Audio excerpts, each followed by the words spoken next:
Colossians 1:19 illustrates what I think is a somewhat unfortunate breaking of a long Greek verse into shorter English verses.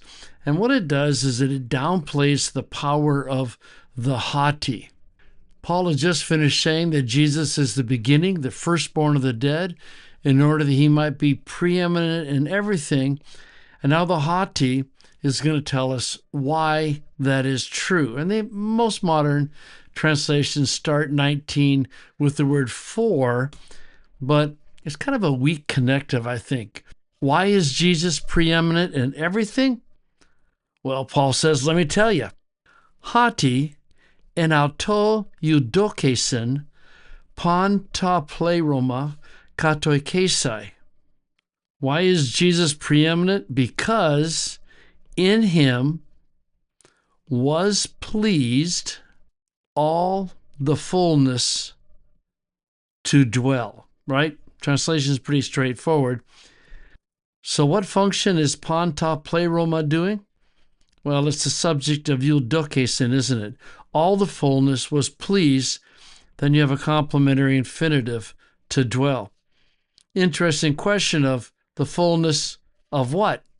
And this is Paul writing in his normal kind of what appears to be shorthand to us.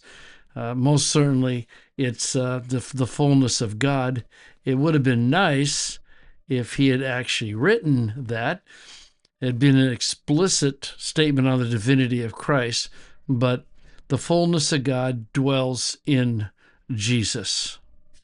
So in phrasing, that haughty is really important.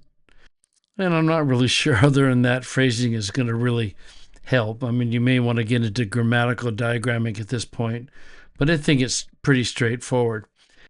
But maybe I could do that and split that out a little so that you have the connector, because the main idea is was pleased to dwell where in him, and what dwelt all the fullness, and that fullness dwelt in him.